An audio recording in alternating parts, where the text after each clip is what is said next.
Good morning, children, and welcome back to math session. Today, you're going to learn data handling. In your previous classes, you have dealt with various types of data. You have learned to collect data, tabulate, and put it in the form of bar graphs.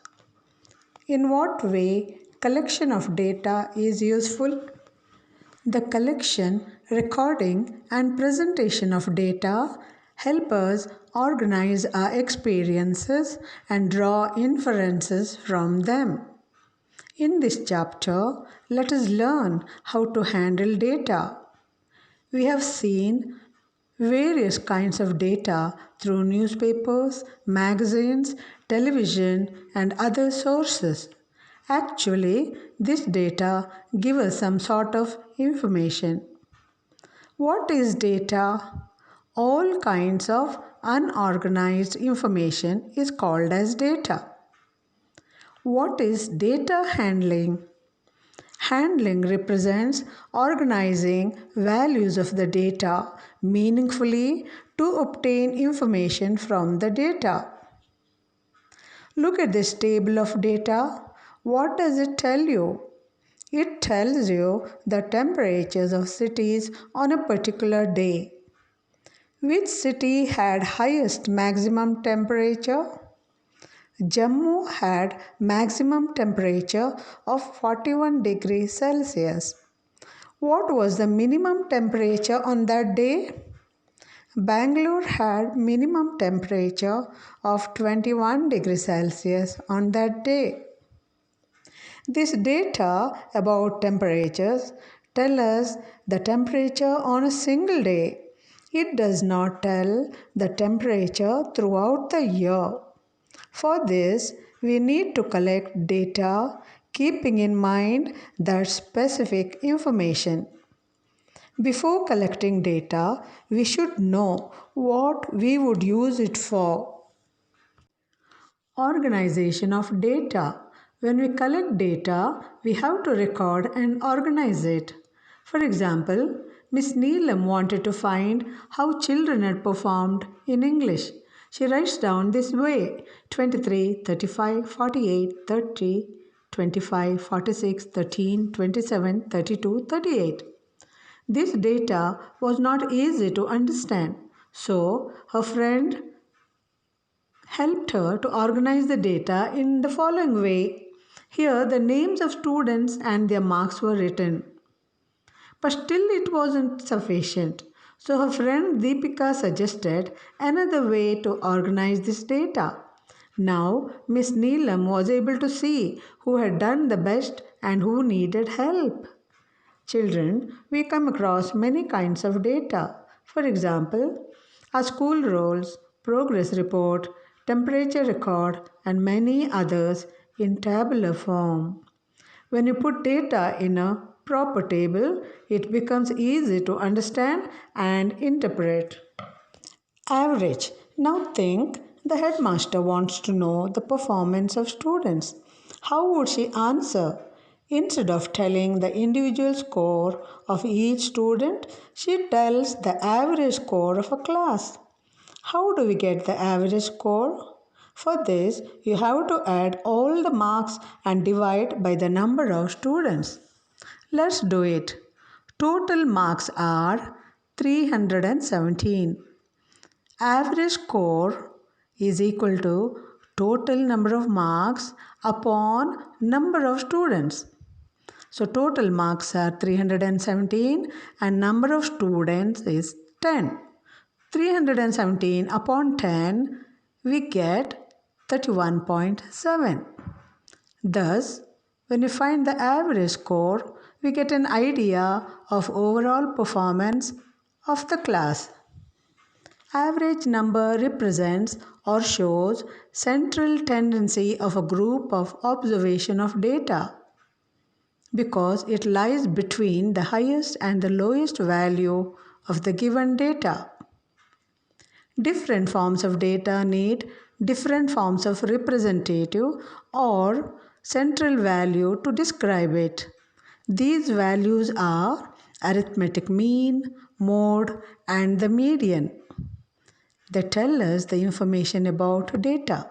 Let's move on to the first one, that is arithmetic mean or average.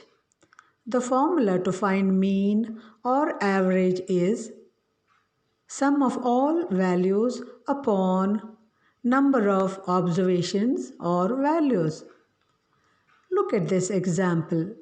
A batsman scored the following number of runs in 6 innings: 36, 35, 50, 46, 60, and 55. Calculate the mean runs scored by him in an inning. Solution is find the total runs, that is equal to 282. To find the mean, we find the sum of all the observations and divide it by the number of observations. Therefore, the mean is 282 upon number of observation is 6. When we divide 282 by 6, we get 47. Thus, the mean runs scored in an inning are 47. The arithmetic mean always lies between the greatest and the smallest observations. Now let us learn what is range. Range is the difference between the highest and the lowest values of the observation. This can be found by subtracting the lowest observation from the highest observation. We call the result as the range of observation. For example, the ages in years of 10 teachers of a school are 32, 41, 28, 54, 35, 26, 23, 33, 38, and 40. First question, what is the age of the oldest teacher and that of the youngest teacher? We have to arrange the ages in ascending order. Then we get 23, 26, 28, 32, 33, 35, 38, 40, 41, and 54. Now we can find the answer easily. The age of the oldest teacher is 54 years. The age of the youngest teacher is 23 years. Second one. The range of the ages of the teachers is the difference between the oldest and the youngest. That is 54 minus 23. Then we get 31 years. Therefore, the range is 31 years. Third question, to find the mean.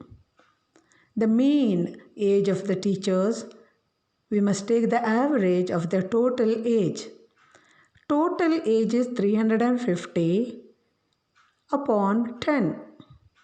Then we get 35 years. Therefore, the mean age is 35 years.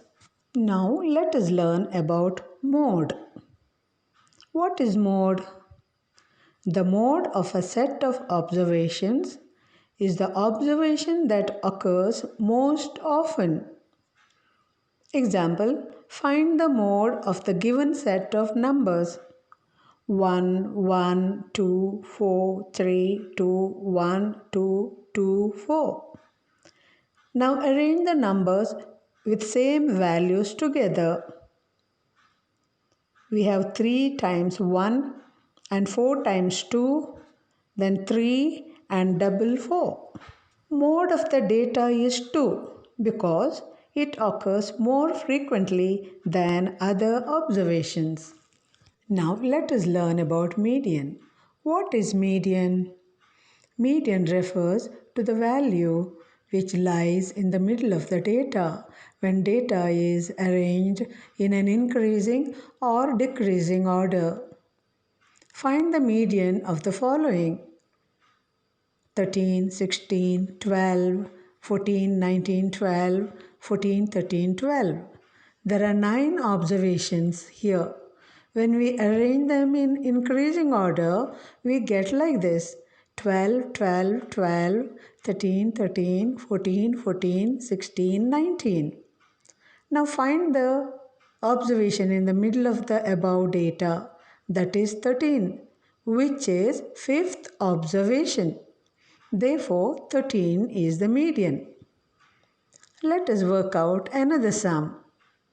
The scores in mathematics test out of 25 of 15 students is as follows: 19, 25, 23, 20, 9, 20, 15, 10, 5, 16, 25, 20, 24, 12 and 20.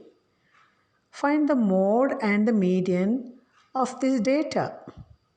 First of all, let us arrange them in ascending order.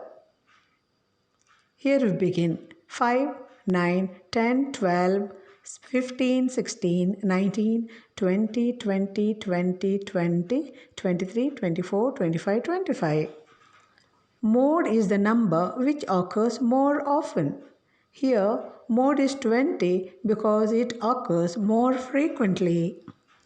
Now to find the median, we have two methods. First, arrange in ascending order and find the middle observation. Here 20 is the median because it is in the middle and there are 7 observations above it and 7 observations below it. Second, another method is to use the formula n plus 1 upon 2. N is the number of observations. Here it is 15 plus 1 upon 2. That gives us 16 upon 2, which is equal to 8. Therefore, median is 8th observation, and that is 20. Dear children, today we finished collecting and organizing data, mean, range, mode, and median. Now, please work out the sums from the exercises 3.1 and 3.2. Bye for now. We'll meet again in the next session in the net. Stay healthy, stay safe. Remember to wear a mask and do your task.